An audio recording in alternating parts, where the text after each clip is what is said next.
Hey everyone, welcome back to the channel. So today we have another teardown video, and we're going to be tearing down the micro switches that we removed from our Acura overhead dome lights, or whatever you prefer to call them. This video is not going to be super long because honestly there's not a whole lot in here, but I figured it would be interesting to tear it apart. So if you guys want to see what fails in these, we'll be able to see that. So like always, before we begin, if you haven't subscribed to the channel, hit the subscribe button down below. Definitely smash the like button because it helps the channel out. And with that said, let's go ahead and get started and tear down this little itty bitty thing. So here is our switch, or should I say pair of switches. There they are. Very small. Now for those of you that missed the video, if you want these, this is the dormant part number for the replacements, so you don't have to spend a bunch of money.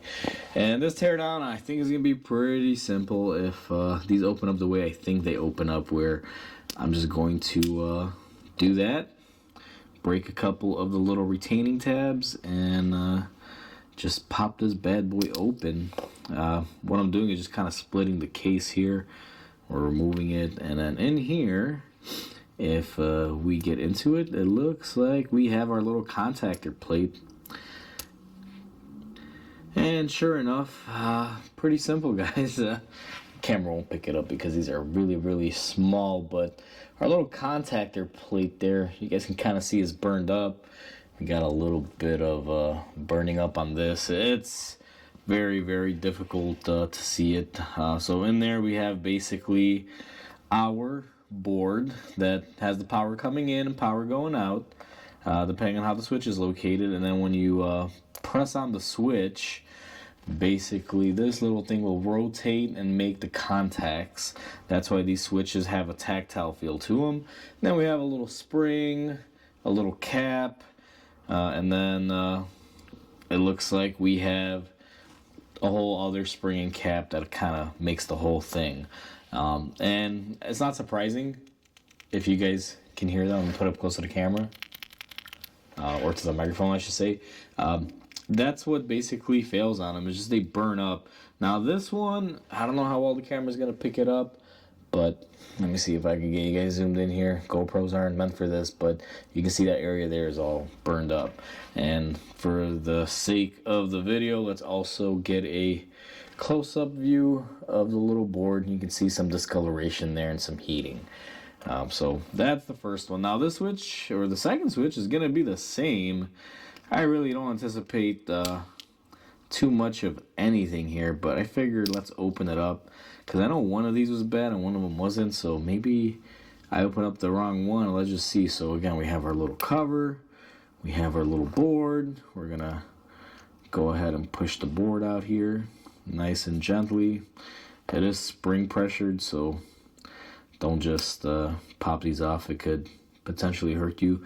And I think this one here is the one that was actually the worst one, if I'm looking at it correctly. Yeah, so if you look on the back side here, if we flip this around on the contactor, you will see the differences, and it's kind of hard to say, but this one right here, it's not that bad looking. You can see all the traces are there, and this one we can see a little bit of burning and scoring that I'm holding in this hand. So that definitely is something. So this was probably going to be the worse off one. And if we look at our contactors, same thing. Let me see if I can get a good grip on these. These things are so small. But this one, yeah, it looks a little burned up, but it's not horrible. And then we have our other one here that, I mean, that thing just looks pretty much screwed over there. So since one of these was bad and the other one wasn't, but we were going to replace them both, or we did replace them both, I should say. It makes sense that one of these still had a little bit of life in it, and the other one is pretty much completely chooched, for lack of better words. And you can actually see the break in there. Let me see. I'm standing behind the camera, but if this thing could focus, see how it's kind of broken up? See how this one has like a little circle ring that goes all the way around it, and this one just, it's kind of missing all that. So now I'm kind of curious if that kind of melted itself onto the boards. So let's look at the two boards again here. So this one is the one that's a better board. You can see, now I can't get into detail. The zooming capabilities on this GoPro are not great, guys. So I'm kind of winging it here, so please don't hate me for this.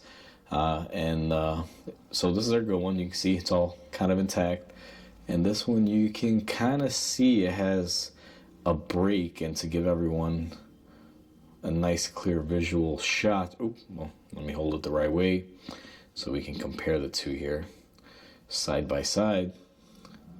If we look at it, you can see how one looks more burned up, which is this one right here. See the little yellowing towards the top versus that one doesn't have it. And if we flip them around here just so we kind of get full picture, and these are so small to work with. On the back side, look about even. Honestly, the one that worked, which is this one, seems to be a little bit better shape on the back side, but that doesn't really make it or break it in a way. Pretty simple and easy. So that's what basically goes on them. Just from all the years of on and off, the electricity just kind of makes them go on. And it makes sense why these would not function correctly sometimes and sometimes function correctly, because I can see this kind of working depending on how it jams up in there when you press it or when you leave it in the last position. Because on this car sometimes it would work, sometimes it wouldn't, sometimes it was really dim, sometimes it was, you know, fully bright, and then it would just stop working for a long time, you know, that I noticed for the couple months that I've had the car. So very interesting how that kind of fails. I wonder where the rest of it went. Honestly, I was expecting to find. Let me see if I can poke this out. I'm surprised. I'm not finding where that metal trace went. Probably just burned up would be my guess, because I don't really see anything in here that indicates any sort of little metal pieces or anything of such. So in reality, what probably wound up happening is it just kind of burned off and got toasty and evaporated or melted off into some place. That's the only thing I can think of, because, you know, where else could it go? I'm just kind of checking this over here to see, but yeah, nothing really that sticks out. Just there's no metal where metal should be to make the path of electricity flow. So I'll just kind of leave it at that. That's pretty much a teardown for these. I don't want to drag this video out to be super long, so that's what's inside of these switches. So much to nobody's surprise, that was really short, really quick. This should be a pretty short video, but that's what fails in them. It just looks like the traces, you know, basically go bad, and that's why they fail. And they're so micro and so small that, you know, it's not even, you know, worth anything at this point except just replace it and throw it away. So if you guys have that issue, like I mentioned in the other video where we replace them, pick these up at your local auto parts store. Dorman makes them, and they work really good. I've had mines on there now. It's been about a week since we did it. Almost about a week. It's still within the same week. I've just been a couple days, but either way, mine's work great now, and I have full lighting. No more opening the door and not being able to see inside the car when it's dark outside at 6 a.m. So that's a good thing. It's fixed. But either way, guys, I just want to show you guys that. Hopefully you guys enjoyed this teardown. Like always, comment, like, and subscribe, because it definitely helps the channel grow. I hope everyone has a wonderful day, and I will catch you on the next video.